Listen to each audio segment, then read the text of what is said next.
Friends, welcome back to the Wild at Heart podcast. I know I don't sound like John, but sort of. No, not really at all. I'm Sam Eldridge, and it's the week of July 24th. Picking up part 2 of a conversation on our relationship with time with Alan Arnold today. Last week, we began with just examining it. This week, we are going to be diving into a handful, 5 or 6 different ways that you could think about changing that relationship. Today, I'd like you to slow down and begin by paying attention to your breathing.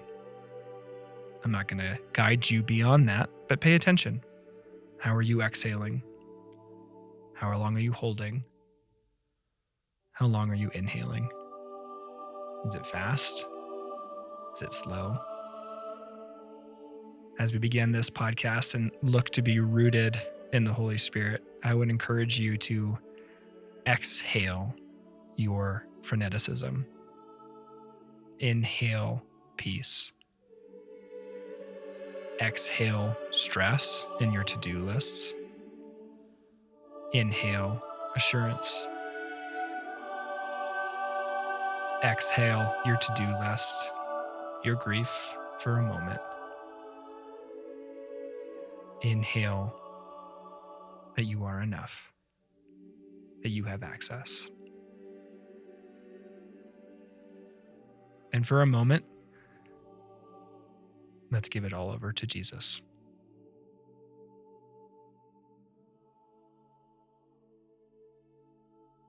Alan, I'm excited to be back in here for part 2 today as we talk about time once again, our relationship with it. And I appreciated something that you kicked off last week with, of trying to see time the way that God may see time, which feels a little paradoxical in that he is outside of time. And yet also you mentioned he designed time. And I've thought both in the ways that God will design the world to run in seasons and how needed that is.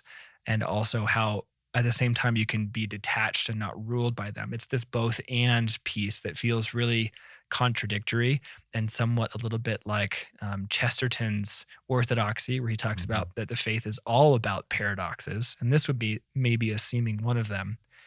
I spent some time in Santa Barbara where it's like a terrarium. It's the same temperature all year long there in California, and people get weird.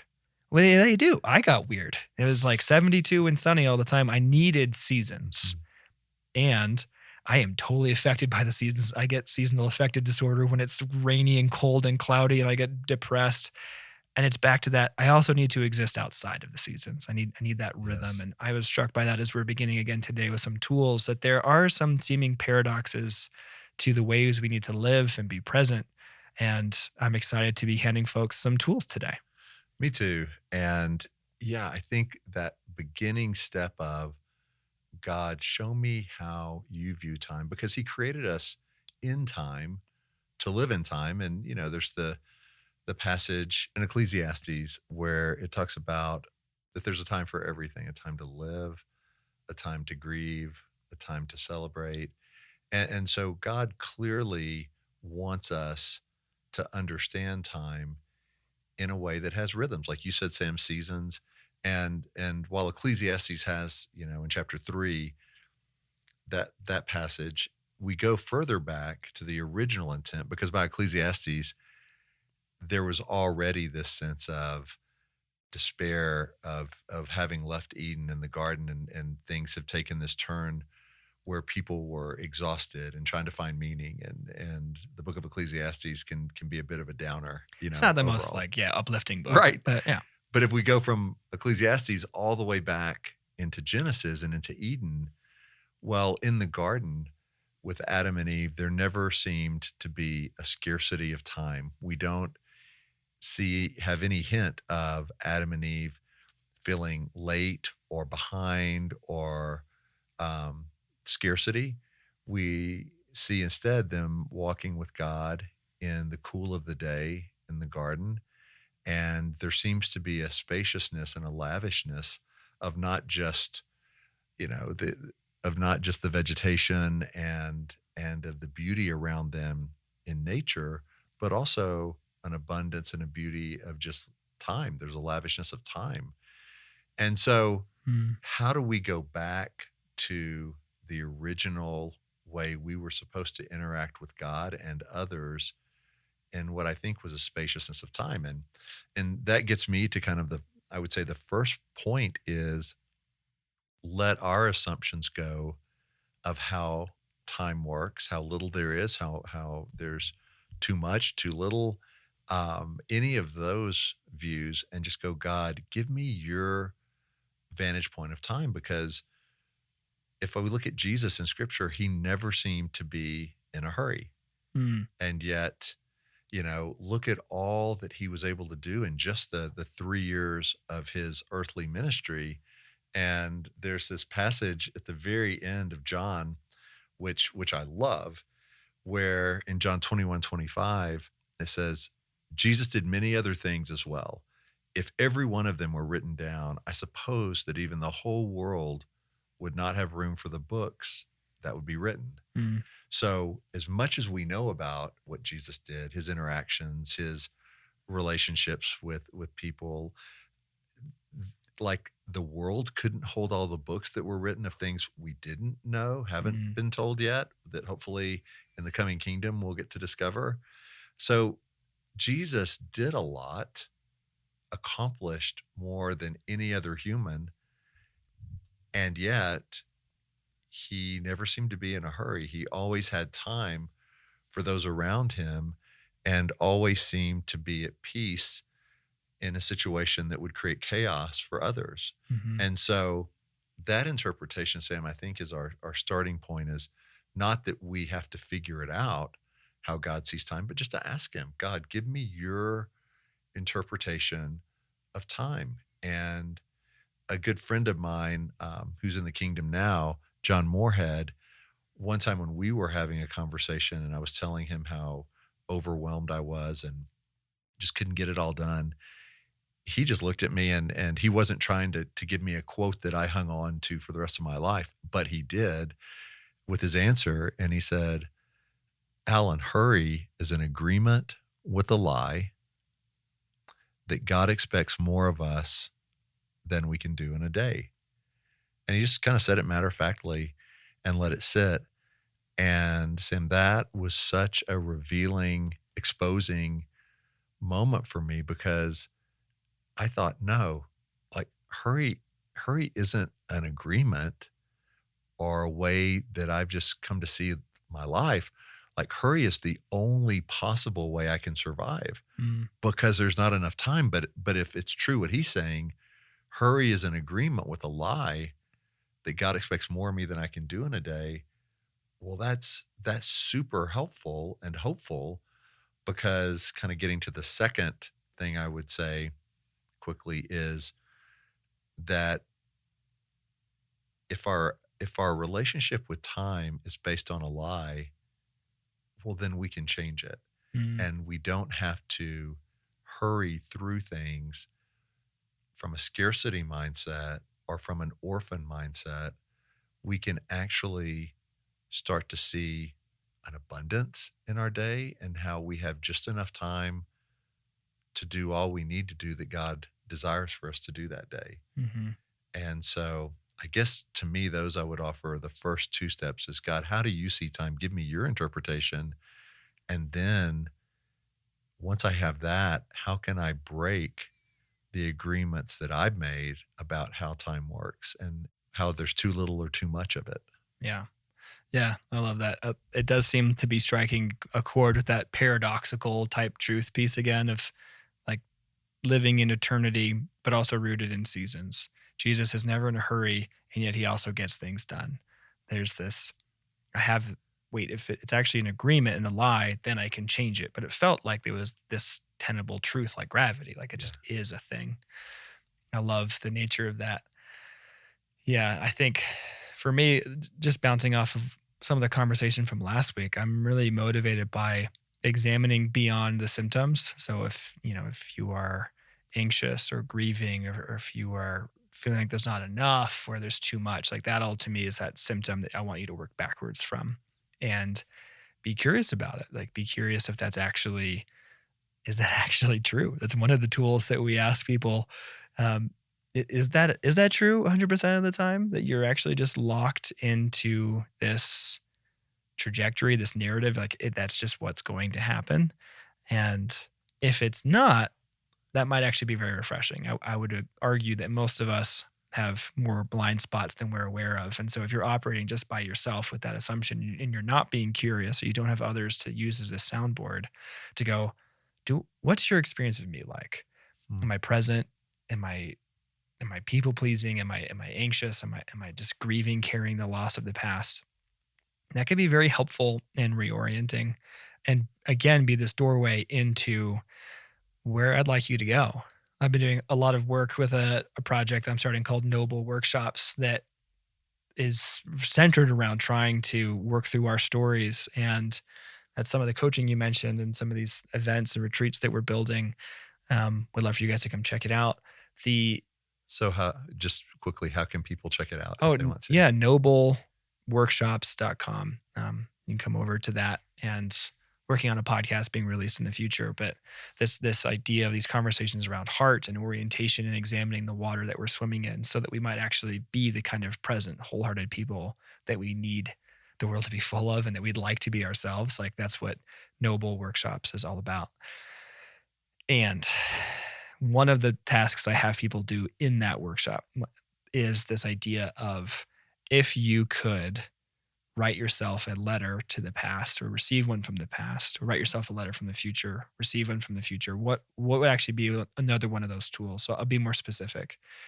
And one would be like we were talking about last week with your childhood. Imagine you could sit across the table from them. First of all, how would you feel about that? How do you feel about this younger you and the ways they're learning the world, the ways they're learning attachment, the ways they're learning time? And if you could actually give them the permission to speak, what letter do you think they would write you? What would they want you to understand about themselves, about their questions, their fears, their longings? And actually, could you get back in touch with that younger place for the sake of connection and healing? And then it works the That's opposite good. way too. I do this with married couples, but it works well as an individual.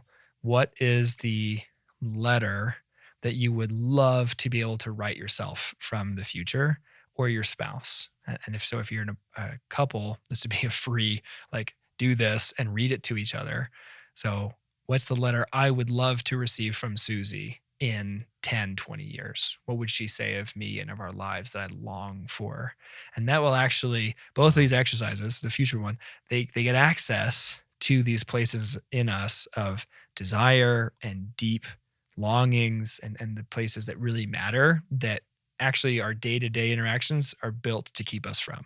I'm moving fast. I'm scrolling on my phone. I'm getting home and doing these dishes and getting the kids in bed and reading my book to keep myself from going into those waters. Like, here's a couple exercises that will force you to face the gravity of what younger you was living in, and one that you long to be true of the future. And if we can name those pieces, you actually have these constellations now to navigate by the internal waters of your heart.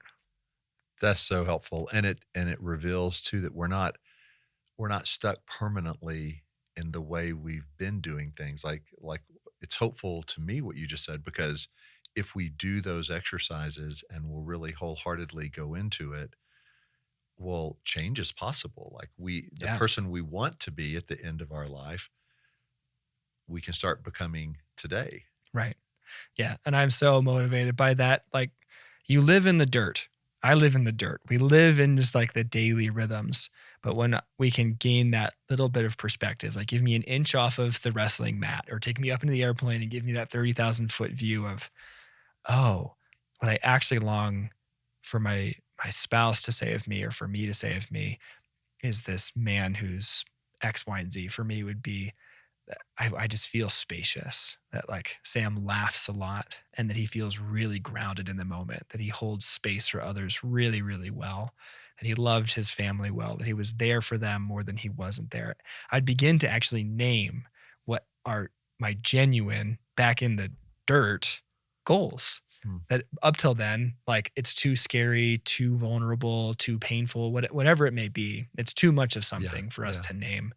But if you can have the courage to write that and write it honestly, I think you actually could reorient your life in a way that you'd live it the way you wanted to.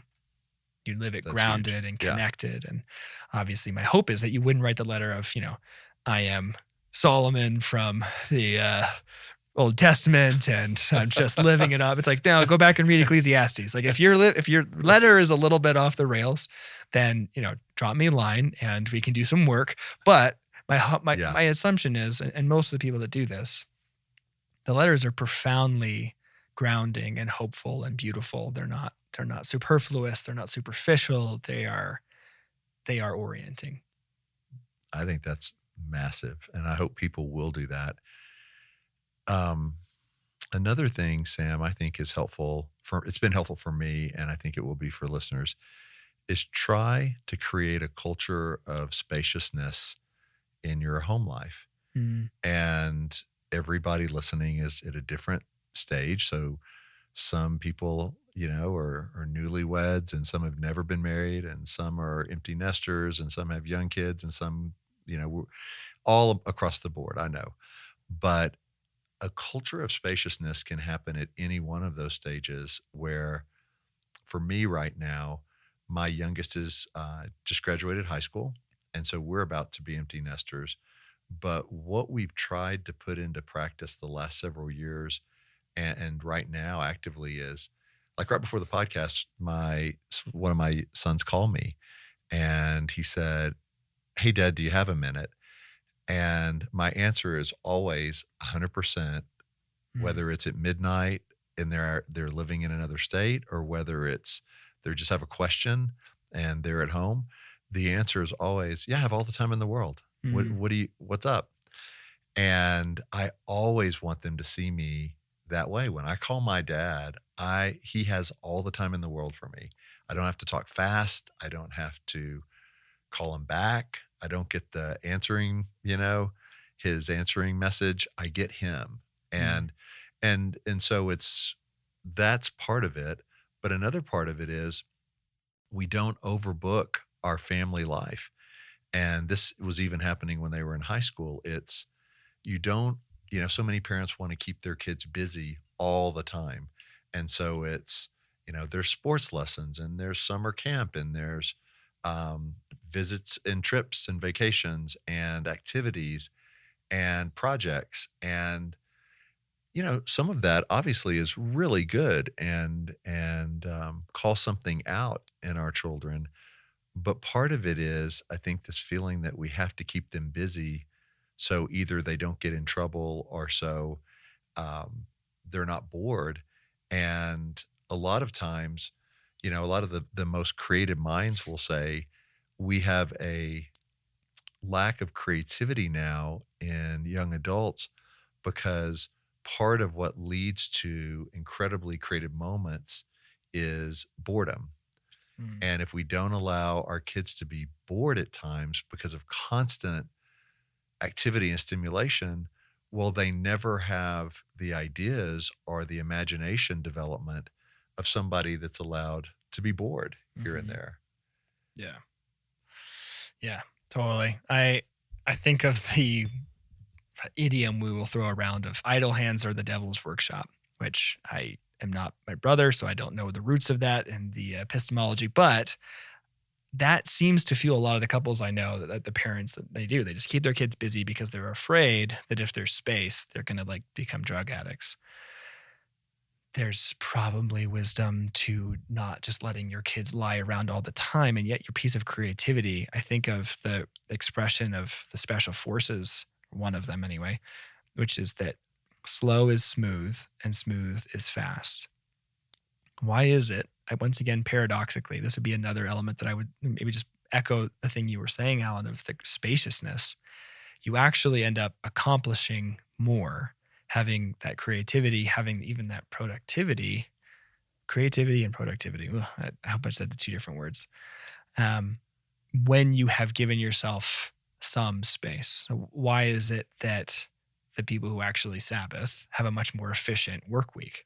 Why is it that people who begin with contemplative, meditative, or prayer, their Bible time in the morning, end up having a more energized day than the person who gets up, rolls out, gets a cup of coffee, does the artificial sweeteners and sugars, and pounds out the door and just feels fried? Right. There is this paradox of You actually need to carve these spaces out and fight for them. And I'm terrible at it. Like I'll admit it. I'm definitely the one to go, okay, I would really love to sit outside right now with a cup of coffee, but enter in all of the agreements. Right.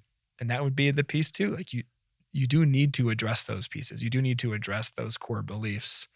There's a guy I really, really, really respect as a counselor and a therapist in town, and he's living out his family story of basically becoming the dad of his house when he was 8. And so he works so hard, and it's taking a toll on his Wow. body. It's taking a toll on his family.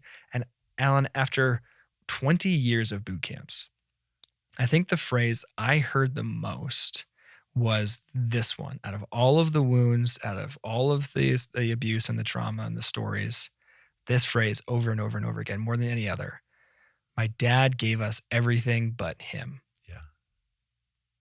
That Yeah. story was the most common in my experience, which is the dad or the mom who just goes, I need to generate. And then the family loses the person who climbs into the furnace to fuel the machine. And their family missed the very Boy, thing they needed most of all. the root of so many things is the absence of feeling seen.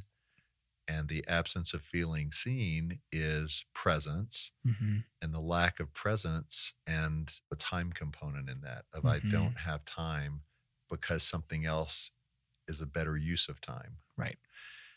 And Sam, like financial advisors will often say something to the effect of, I can tell what your priorities are in life if you just let me see your checkbook. Ooh. Like I don't have to, ask your counselor. I don't have to spend hours with you. Just show me your checkbook and it'll become pretty apparent really quick what your priorities are. Well, I think we can say a similar thing when it comes to time about our calendars and Mm. schedules. Like, show me your calendar for a week and the rhythm of your family life and how spacious or how rushed it is. And it's pretty telling on what you believe about time Mm. and what you value most. And I just think most people feel like there's very little margin. Yes. Oh, totally. Oh, my mind is going down so many rabbit trails, Alan. And I know we don't have a ton of literal time left for the episode. So there you go, Sam, that you're pegging your own thing Don't again. make that agreement. Fascinating piece of research on kids and sleep, that for every 15 minutes of sleep that kids lose in grade school and high school, they decrease a letter grade. Hmm. So here is another piece of I need to spend this time. I need this time. I don't have time to sleep. I need to stay up. I got to be with my friends. I got to be online. I got to play video games. I got to squeeze in that early morning soccer practice. I don't have the time. Well, guess what? Every 15 minutes you lose impacts you a letter grade as a kid. But you're saying like a Monster energy drink can't make up for that 15 minutes. It'll prop you up and make you that husk of a being. Right. I think of like the foundation of physical wellness is movement, nutrition, and sleep.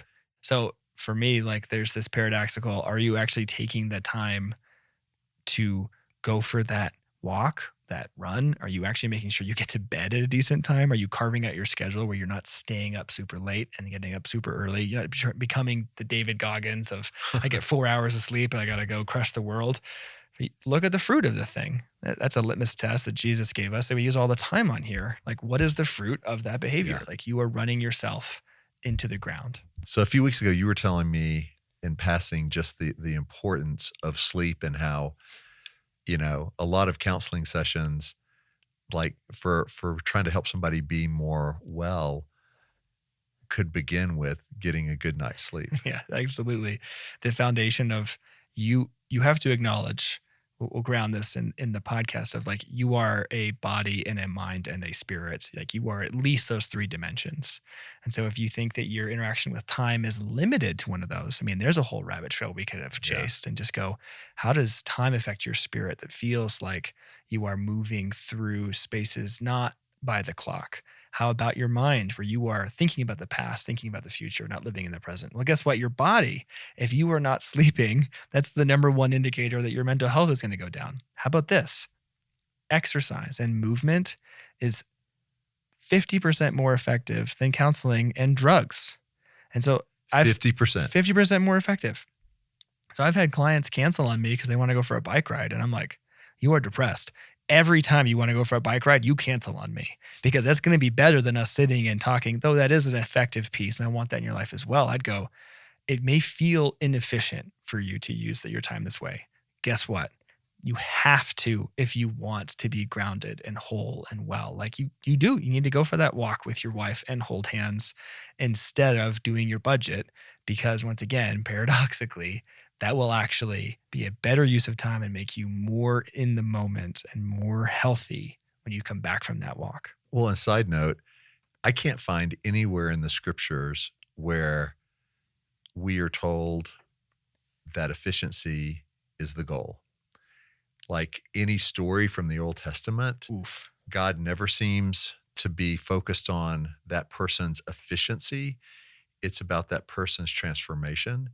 And so, I mean, it's a value that so many cultures hold up, is to be efficient. The one who gets the most done wins, the power to do more in less time. And so we're partially present to everything and fully absent to everything at the same time, because we can't be in 6 places and do that well. For those who, and I used to be this guy, so I'm speaking from experience, but if you're holding efficiency as a reason that you don't have much time, I would challenge you in a loving way. Find places in scripture where God values efficiency over relationship or over intimacy with him. If efficiency is kind of the thing in front of you that's causing you to go, but I don't have enough time because it's not efficient, well, that's okay. Let go of efficiency. Yeah. I've been spending some time with the Orthodox Christians, and they're very disruptive for a lot of reasons. But one of the first that I encountered was they were repeating this phrase of, God does not seem to be in a hurry. And I was like, you have not been to a seeker-sensitive marketing meeting where hurry is everything. Like, what? God does not seem to be in a hurry, is okay with it taking time. And it does, again, But he has to be in a hurry because every church service that's cool, ends baby. in 1 hour Boom, on boom, the boom, dot, boom, so boom. that he can't dally around, man. I better save your neighbor or they won't be saved, because the end is tomorrow. I mean, like panic, go, move. Like it's all up to Scarcity. you. You're the savior. Like all this scarcity, just Yeah. domino effect.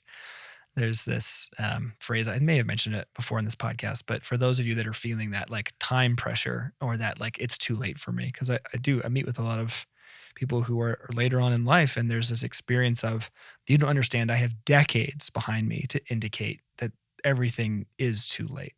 And I would argue a counterpoint to that. One is, as a Christian, you believe that you are an eternal being and that there is no wasted time, that nothing is actually lost. So if you can slow down for a moment, go, you are an eternal being. And there's a phrase that I love that goes like this: the best time to plant a tree was 20 years ago. The second best time is today. Love that. It is not too late. Well, hey, one last thing I'll toss out to people as a way to redeem your view of time, because that's what we're really after here, is what is your relationship with time? That was part 1, but part 2 is, how do you redeem time and your relationship with it? And the last one I'd put on the table might be the most sensitive to people, but it would be lose your screen addiction, because we spend way too much time on our screens, and it can be justified 1,000 different ways. But the reality is, we are constantly looking at the screen in our hands, our phone. We're constantly engaged with everything from binging on Netflix to hours and hours and hours in virtual reality or gaming. And all of that takes time that we could be doing something else that involves the real world, that involves the person in front of us. Like, it always amazes me at restaurants where no matter who somebody is with, they're on their phone texting somebody else, which would give me the assumption that other person they're texting is more important than the person with them. But Totally. then when they're with the person they're texting the other they're person. texting the other And person. on it goes. It's insane. And so we have to realize it's okay to unplug. It's okay to not have the phone in the same room as us at night when we go to bed, or at a restaurant, or when we're outside walking around the neighborhood. Like, I think that is a way, if time feels scarce, well, first, don't make that agreement. But one way to redeem and reclaim a lot of your time is simply spend less time on Facebook, less time on Instagram, less time on TikTok, less time on Netflix, less time just mindlessly scrolling through newsfeed. Like, there's a better use of time. And so how do you minimize, like, look at a weekly report on your phone of how many hours you're on your phone, and see if you can start cutting that in half, and then cut that in half, and then eventually end up using a phone as a phone, like when you need to call somebody, not as a distraction device. So I think that's one component. It's not the only thing. It's not maybe the main thing, but it is something that we resist, and that we can redeem. Yeah. In one way, I would like to say to that, like, there may be a day when you actually do need to veg out, but it's not every single day. I guaranteed. And there was a counselor I sat with for myself who said all of our addictions reveal that there's something that we can't face or don't want to. And I would encourage you to ask that question. If Alan's suggestion just now is met with, oh, heck no, I would be curious of, like, oh, like, what are you using that to run from? Because you are running from something with it. Yeah. And we're not pointing fingers. We're trying to do the same thing here. But I know in the last year, I've had an hour or two more per day to do what really matters by following this philosophy. Like, by basically pushing my phone away and my time on it for anything, whatever it may be, I've had more time to do the things that renew and bring life to me. So it is something that I would encourage you to try and just see where it leads. Yeah. It's so funny. My wife has this expression where she says, none of us on our deathbed are going to say, gosh, I wish I had spent more time scrolling. Guaranteed. So, Alan, thanks for having me on for this conversation about time. And I know we've stirred some stuff up for people, and hopefully you're finding some of these tools to be incredibly helpful and orienting and practical, to some of them just being really introspective and provocative. Thanks for having me on. Oh, Sam, it's been awesome. And I'm going to ask, before we wrap up, tell us one more time how people can connect with you through Noble. Yep. So Noble Workshops is the project I'm working on now, and hoping to have a podcast for that soon. But if you want to go to nobleworkshops.com, you can check out the website, see more about what I'm doing over there with events and intensives and things like that. So thanks for asking, and hope you come check us out. Yeah. You guys check that out. And for all the things we've stirred up here that feel unfinished or disruptive, you're right, we can only go through so much in a podcast or two, we know, but bring those questions to God. See the things that feel unknown or unfinished, or just like you're not sure what to do with, as an invitation to spend more time with God, the creator of time, on the topic of how to redeem time.